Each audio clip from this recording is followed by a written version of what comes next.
시아버지의 손에 사약을 받은 며느리. 조선 역사상 유례없는 비극이었습니다. 명문가 출신으로 왕실에 들어온 그녀는 어쩌다 역적이 되어 죽어야 했을까요? 병자호란의 포로가 되어 8년을 타국에서 살았고 수백 명의 조선인을 구해냈습니다. 황무지를 읽고 농장을 만들고 천주교와 서양과학을 배웠죠.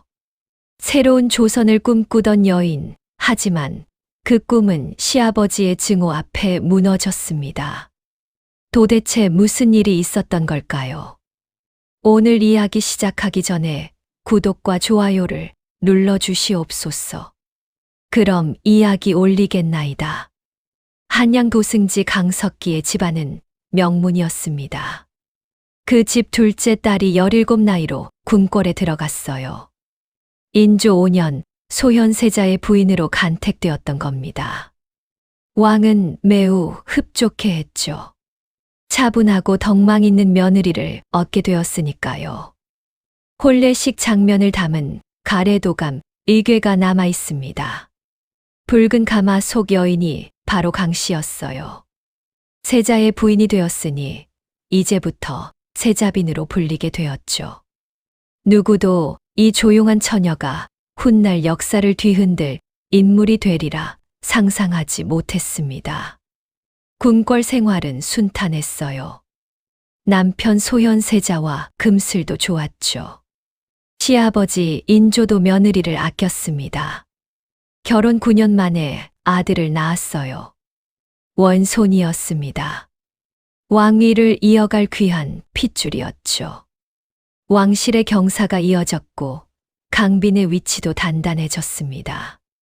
그런데 하늘이 무너지는 일이 벌어졌어요. 인조 14년 겨울 청나라 대군이 국경을 넘어온 겁니다. 병자호란이 시작되었죠. 병자호란이란 청태종 홍타이지가 조선을 굴복시키려 일으킨 침략전쟁입니다. 명나라를 섬기는 조선을 응징하겠다는 명분이었어요. 파죽지세였습니다. 청군은 불과 며칠 만에 한성 근처까지 밀고 내려왔어요. 조정은 혼란에 빠졌죠. 맞서 싸우자는 신하들과 항복하자는 신하들이 팽팽히 대립했습니다. 인조는 결단을 내리지 못한 채 우왕좌왕했어요. 급박한 상황이었습니다. 왕은 먼저 왕실 여성들을 피신시키기로 했어요. 강빈과 어린 원손, 그리고 다른 왕자들이 강화도로 향했죠. 강화도는 사면이 바다로 둘러싸인 섬이었습니다. 몽골군도 함락시키지 못했던 천연 요새였어요. 하지만 피난길은 순조롭지 않았습니다. 강화도로 건너가는 나루터에 도착했을 때 배가 한 척도 없었던 거예요. 나루터를 책임진 김경증이란 자가 자기 친척들 피신시키느라 배란 배는 모조리 동원해버렸습니다. 뒤에서는 청군의 말발굽 소리가 들려왔어요. 왕실 여성들은 강가에 멍하니 서 있었죠. 12월의 칼바람이 얼굴을 핥히고 지나갔습니다. 어린 원손이 추위에 떨며 울음을 터뜨렸어요. 강빈의 가슴 속에서 무언가가 끓어올랐습니다. 참을 수 없었어요. 어찌 이럴 수 있단 말이냐. 왕실 여성이 공개 석상에서 목소리를 높인다는 건 있을 수 없는 일이었습니다. 하지만 법도보다 생명이 먼저였어요. 강빈의 단호한 외침에 김경증은 당황했죠. 결국 배 한 척이 마련되었습니다. 천신만고 끝에 강을 건넜어요. 강화도에 발을 디뎠을 때 모두가 안도의 한숨을 내쉬었죠. 하지만 이것은 시작에 불과했습니다. 정말 끔찍한 시련은 지금부터였으니까요. 강화도는 천연 요새였습니다. 하지만 방비 상태는 형편없었어요. 성벽은 곳곳이 무너져 있었고 군사들은 제대로 된 훈련조차 받지 못한 상태였죠. 책임자 김경증은 어땠을까요? 술에 취해 기생들과 어울려 지냈습니다. 신하들이 여러 차례 성을 보수하자고 간했어요. 하지만 김경증은 코웃음만 쳤죠.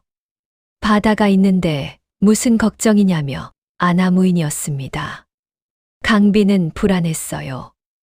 이런 상태로 청군을 막을 수 있을까 싶었죠. 그 사이 남한산성에서는 인조가 포위되어 있었습니다. 청군 10만이 산성을 에워쌌어요. 식량은 바닥나고 추위는 뼈를 애는 듯 했죠. 조선군은 싸울 의지도 능력도 없었습니다. 산성에서 사신이 왔어요. 소식은 절망적이었습니다. 항복 외에는 방법이 없다는 내용이었죠. 강빈의 얼굴에서 핏기가 가셨어요. 그렇다면 왕실 여성들과 원소는 어찌 되는 걸까요? 12월 추위가 유난히 혹독했습니다. 강화 해협의 물결이 점점 느려지더니 얼어붙기 시작했어요. 바다가 얼음으로 변해갔죠. 청군 정탐병들이 이 광경을 목격했습니다.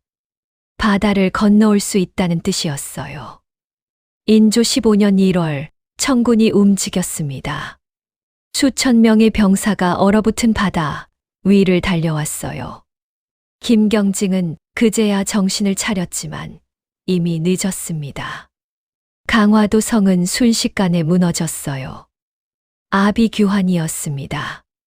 백성들은 울부짖으며 도망쳤고 군사들은 제대로 싸워보지도 못하고 무너졌어요. 청군이 왕실 여성들이 있는 곳까지 밀고 들어오는 건 시간 문제였죠. 강빈은 결단을 내렸습니다. 갓돌이 지난 원손을 궁녀들에게 맡겼어요. 이 아이만은 살려야 한다. 어떻게든 데리고 나가거라. 궁녀들은 눈물을 흘렸습니다. 세자빈 마마는 어찌 하시렵니까? 하지만 강빈은 단호했어요. 세자빈으로서 도망칠 수는 없었죠. 이곳에서 죽을 각오를 했습니다. 9년 만에 얻은 귀한 아들을 품에서 떼어내야 했어요. 왕위를 이을 핏줄이기도 했죠. 그 순간 강빈의 심정은 어떠했을까요? 하지만 어미로서 아들을 살려야 했습니다. 자결을 결심했어요. 왕실 여성이 적에게 욕을 당할 수는 없었으니까요. 시녀들이 필사적으로 말렸습니다. 아직 희망이 있다고, 마마께서 돌아가시면 안 된다고 울며 매달렸어요. 강빈은 시녀들의 손을 뿌리치지 못했습니다. 죽음도 제대로 맞이하지 못한 채 그저 운명을 기다려야 했어요. 밖에서는 청군의 함성이 점점 가까워졌습니다. 병자호란이 터진 지 52일 만이었어요. 인조는 남한산성 문을 열고 나왔습니다. 청태종 앞에 무릎을 꿇었죠. 309고두례라는 굴욕적인 의식이 치러졌습니다. 309고두례란 3번 절하고 9번 머리를 조아리는 예법이에요. 신하가 황제에게 올리는 최고의 예였죠. 조선의 왕이 오랑캐 황제 앞에서 치욕을 당했습니다. 신하들은 통곡했어요. 인조 자신도 이를 갈았지만 어쩔 수 없었죠. 그리고 청태종은 조건을 내걸었습니다. 왕자 둘을 인질로 보내라는 거였어요. 인조 15년 2월 소현세자 부부는 청나라 심양으로 떠났습니다. 언제 돌아올지 알 수 없는 길이었어요. 아니, 살아서 돌아올 수나 있을까요? 강빈은 가마 안에서 조선 땅을 바라봤습니다. 60여 일간의 여정 끝에 심양에 도착했어요. 청나라의 수도였죠. 낯선 거리, 낯선 사람들, 낯선 말이 가득했습니다. 완전히 다른 세상이었어요. 가마에서 내리려는데 청나라 관리가 막아섰습니다. 조선의 법도대로 가마에서 내릴 수 없다는 거였어요. 말도 안 되는 요구였지만 청나라 땅이었습니다. 일행 전체가 그 자리에 멈춰 섰어요. 해는 저물어가고 추위는 점점 심해졌습니다. 강비는 생각했어요. 법도 때문에 사람들을 고생시킬 수는 없다고요. 그녀는 스스로 가마 문을 열고 밖으로 나왔습니다. 그리고는 말에 올라탔죠. 수행원들이 놀라 외쳤어요. 세자빈께서 어찌 말을 타십니까? 하지만 강비는 개의치 않았습니다. 살아남는 게 먼저였어요. 조선에서라면 상상도 할 수 없는 일이었죠. 왕실 여성이 말을 탄다니요.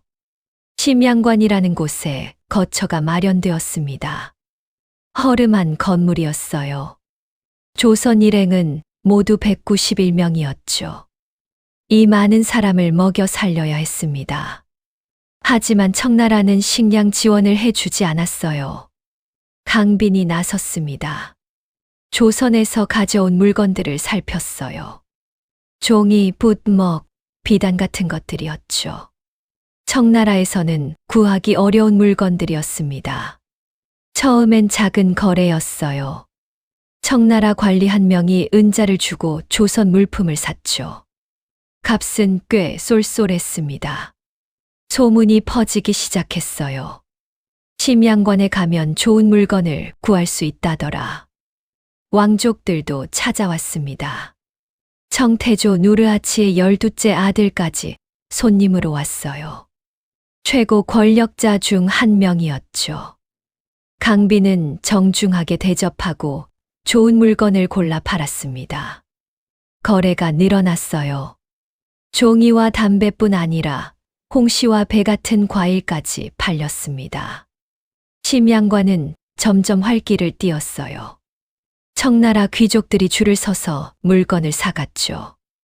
강비는 모든 거래를 직접 챙겼습니다. 장계라는 공식 문서도 그녀 손을 거쳤어요. 조선에서라면 상상도 못할 일이었죠. 세자빈이 직접 장사에 나서다니요. 조선 조정에서는 이를 못마땅하게 여겼습니다. 인조가 특히 그랬어요. 왕실의 며느리가 오랑캐를 상대로 돈벌이를 한다니 체면이 말이 아니라는 겁니다. 하지만 강빈에겐 선택의 여지가 없었어요. 191명의 식구를 먹여 살려야 했으니까요. 돈이 쌓이기 시작했습니다. 식구들을 먹여 살리고도 남았어요. 심양 생활 3년째 청나라 왕족 한 사람이 은밀히 제안을 해왔습니다.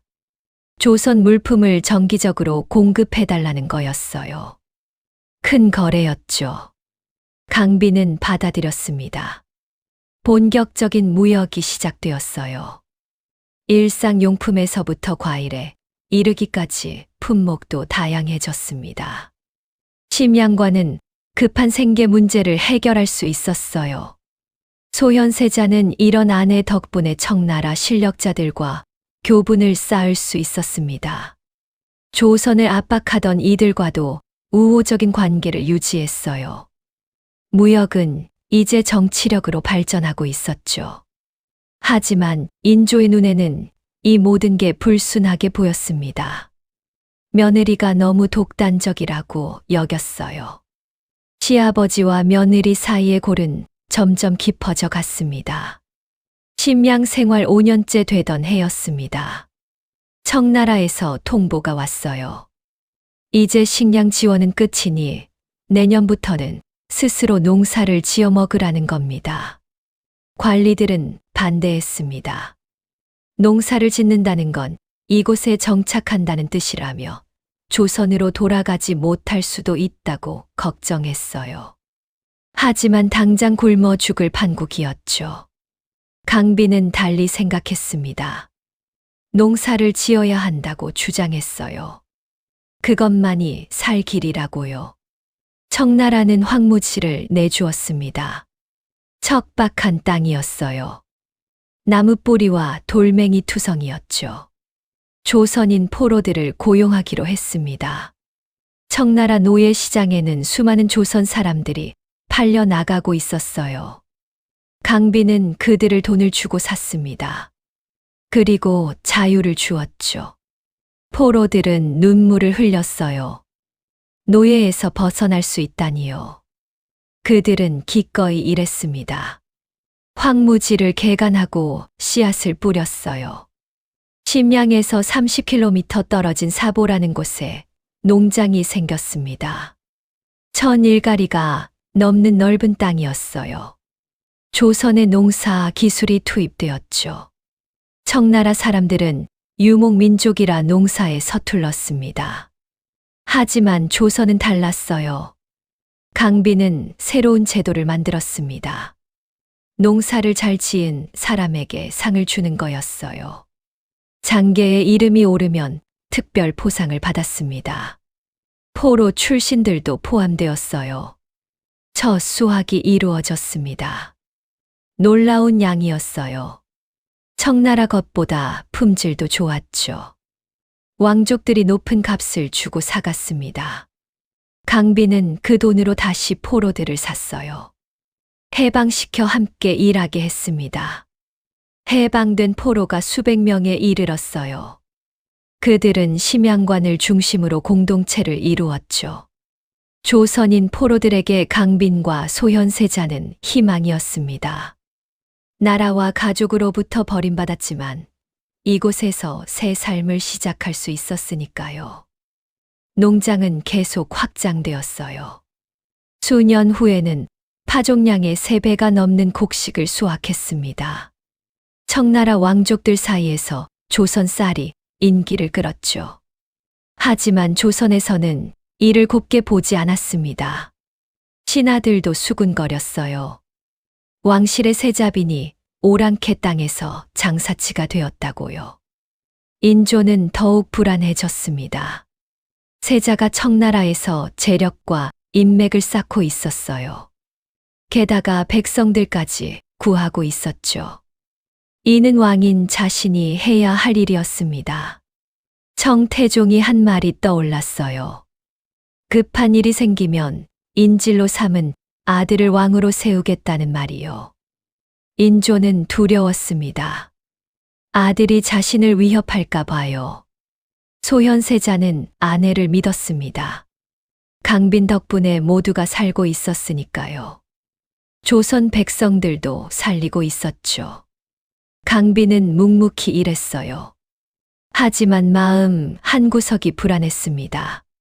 시아버지의 미움이 점점 커지고 있다는 걸 느꼈거든요. 이 미움이 어디로 향할지 알 수 없었죠.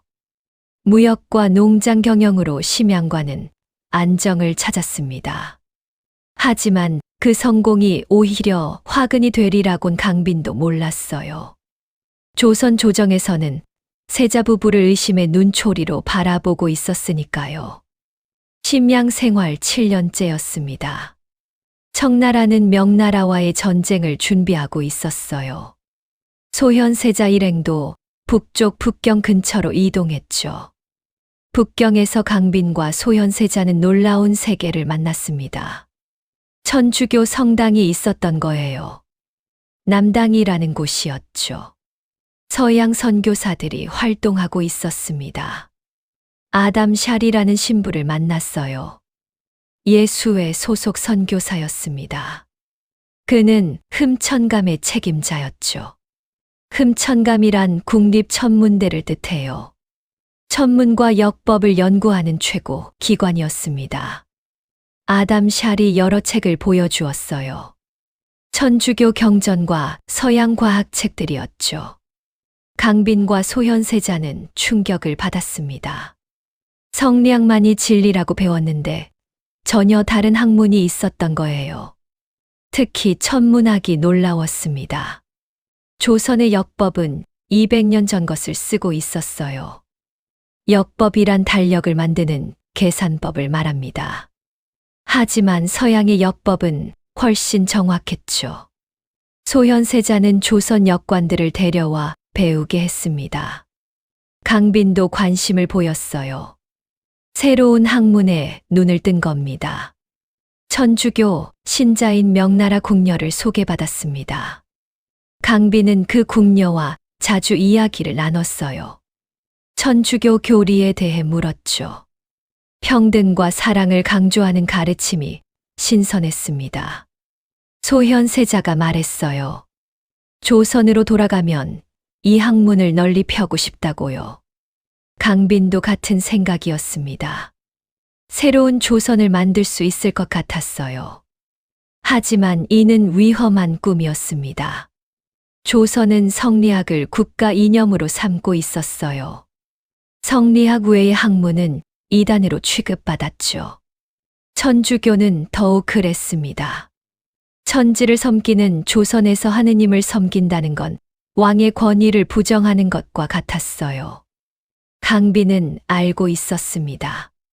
돌아가면 시련이 기다릴 거라는 걸요. 하지만 조선을 바꿔야 한다는 신념도 확고했어요. 바로 그때였습니다. 강빈의 아버지가 세상을 떠났다는 소식이 왔어요. 8년 만에 조선으로 돌아갈 기회였죠. 강빈은 서둘러 조선으로 향했습니다. 마음이 급했어요. 아버지를 마지막으로 뵙고 싶었으니까요. 하지만 한양에 도착했을 때 믿을 수 없는 일이 벌어졌습니다. 인조가 친정 방문을 금지한 거예요. 세자빈이 부친의 빈소를 찾는 건 왕실 법도에 없는 일이라는 겁니다. 신하들이 항의했어요.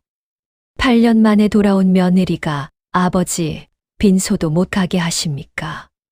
하지만 인조는 단호했습니다. 끝내 허락하지 않았어요. 강빈은 궁궐에 갇혀 아버지 얼굴도 보지 못했습니다. 멀리서 절만 올렸어요. 가슴이 찢어지는 것 같았죠. 왜 시아버지는 이토록 잔인했을까요? 단순한 법도 때문만은 아닌 것 같았습니다. 뭔가 더 큰 이유가 있었어요. 증오가 서려 있었죠. 심양으로 돌아가는 길, 강빈은 불안했습니다. 인조의 눈빛이 너무 차가웠어요. 미움이 역력했죠. 이 미움이 어디로 향할지 강빈은 알 수 없었습니다. 소현세자에게 말했어요. 시아버님께서 우리를 의심하고 계십니다. 소현세자도 느끼고 있었죠.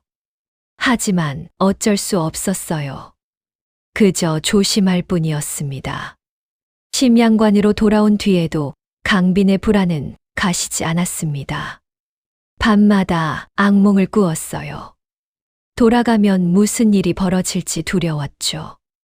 인조 23년 드디어 귀국 명령이 떨어졌습니다. 8년간의 인질 생활이 끝나는 순간이었어요. 강빈과 소현세자는 기뻤습니다. 짐을 꾸렸어요. 천주교 경전, 서양과학책, 천문기구들을 가득 실었습니다. 조선을 바꿀 귀한 물건들이었죠. 한양에 도착했습니다. 백성들이 환호했어요. 청나라에서 포로를 구한 세자 부부의 소문을 들었던 겁니다. 하지만 인조의 반응은 얼음장 같았습니다. 아들 부부를 반갑게 맞이하지 않았어요. 서양 물건들을 보더니 눈살을 찌푸렸죠. 오랑캐의 물건들이로구나. 소현세자가 설명하려 했습니다. 하지만 인조는 듣지 않았어요. 냉랭한 분위기였습니다. 조정 신하들도 마찬가지였어요. 청나라와 친하게 지낸 세자 부부를 못마땅해 했습니다. 명나라를 배신한 것 아니냐며 수군거렸죠. 뒷말이 무성했어요. 세자빈이 청나라에서 장사를 했다더라. 왕실의 채통이 말이 아니라더라. 강빈이 무역으로 돈을 번 것, 포로를 구한 것, 모두 문제가 되었습니다. 인조는 점점 불안해졌어요. 백성들이 세자 부부를 칭송하는 게 두려웠죠. 자신의 권위가 흔들릴까봐 걱정했습니다. 2달이 흘렀습니다. 세자 부부가 궁궐에 조용히 지내고 있을 때였어요. 어느 날 갑자기 소현세자가 쓰러졌습니다. 병이라고 했죠. 하지만 이상했어요. 갑자기 건강이 나빠지더니 며칠 만에 죽었으니까요. 더 이상한 건 시신의 상태였습니다. 온몸에 검은 반점이 생겼고 7 구멍에서 피가 흘렀어요. 독살의 징후였죠. 사관도 의심스럽다고 기록했습니다. 강빈은 망연자실했어요. 남편이 죽다니요. 그것도 이렇게 갑자기요. 믿을 수가 없었습니다. 더 큰 충격이 기다리고 있었어요. 인조가 복림대군을 세자로 책봉한 겁니다. 소현 세자가 죽은 지 불과 사흘 만이었죠. 법도대로라면 원손이 왕위를 이어야 했습니다. 하지만 인조는 아들의 동생을 택했어요. 강빈이 항의했습니다. 어찌 이러실 수 있습니까?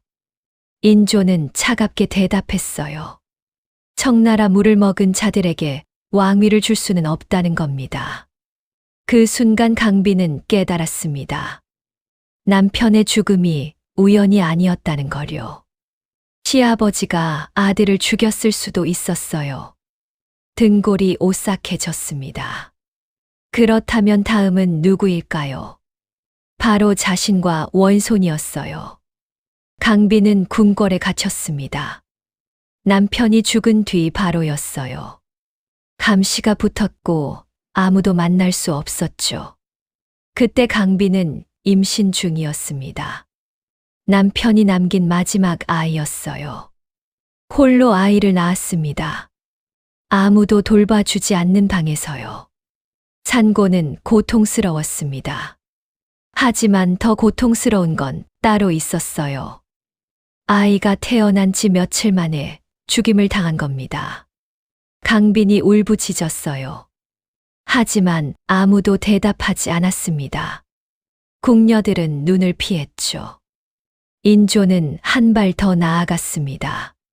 사신 독살 미수 사건의 배후로 강빈을 지목한 거예요. 말도 안 되는 누명이었죠. 청나라에서 돈을 많이 벌어왔으니 역모를 꾸미고 있다는 겁니다. 신하들이 변호했지만 소용없었어요. 강빈을 변호하던 궁녀들이 끌려갔습니다. 고문이 시작되었죠. 끝까지 강빈을 지켰지만 결국 숨이 끊어졌어요. 강빈은 완전히 고립되었습니다. 누구도 도울 수 없었어요. 세자빈 지위가 박탈되었습니다. 그리고 궁궐에서 쫓겨났어요. 친정으로 가라는 명이었습니다. 강빈은 비틀거리며 국문을 나섰어요. 19년을 살았던 궁궐이었죠. 이제 다시는 돌아올 수 없었습니다. 바로 그날이었습니다. 사약이 내려진 건요. 친정에 도착하자마자 관리가 왔어요. 역적 강 씨는 사약을 받으라. 강빈의 가족들이 울부짖었습니다. 우리 딸이 무슨 죄를 지었느냐고 억울하다고 외쳤어요. 하지만 왕명이었습니다. 거역할 수 없었어요. 강빈은 사약잔을 받았습니다. 손이 떨렸죠.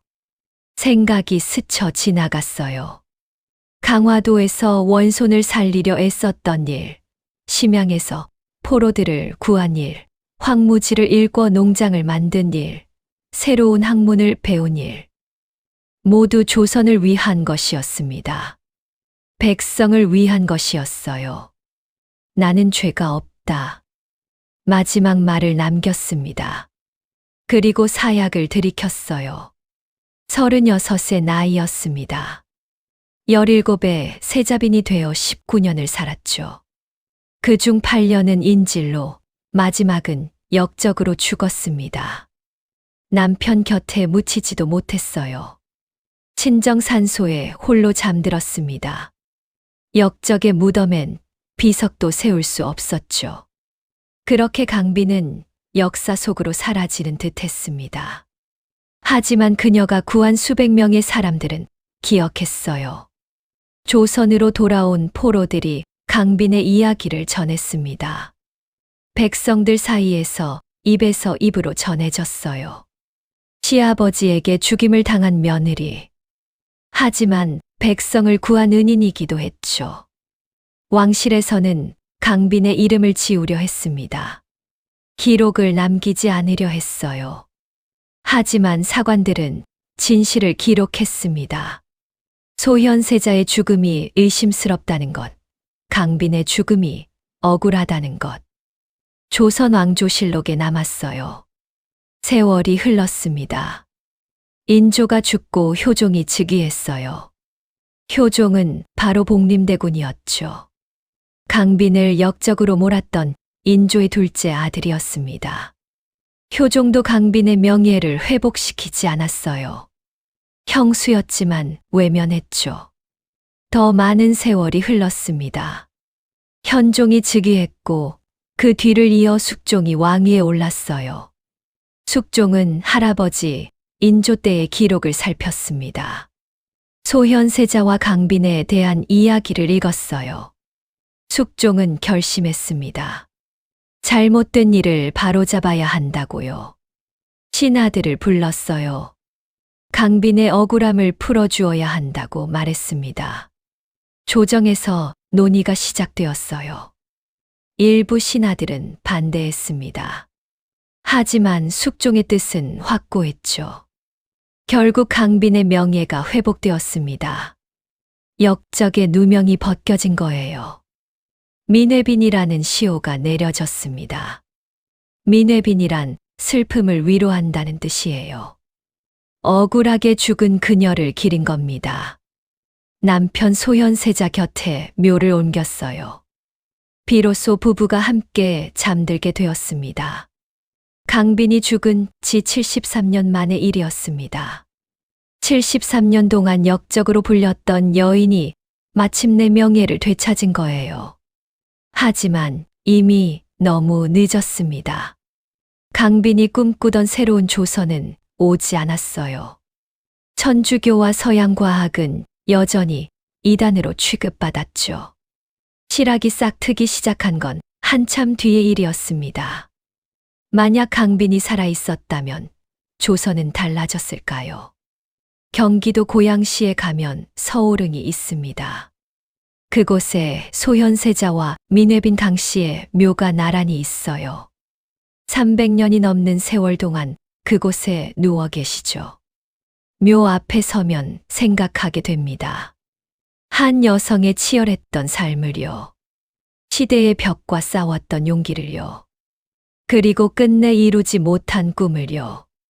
강빈의 삶을 돌아봅니다.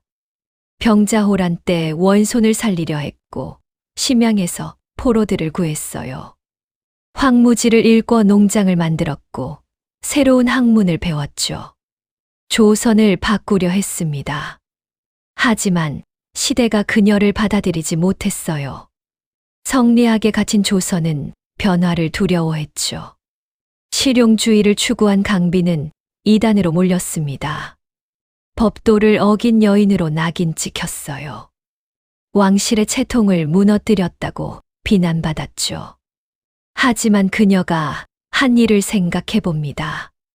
강화도 나루터에서 목소리를 높였던 것, 심양에서 말에 올라탔던 것, 포로들을 해방시킨 것. 모두 생명을 살리기 위한 선택이었어요. 법도보다 사람이 먼저였죠.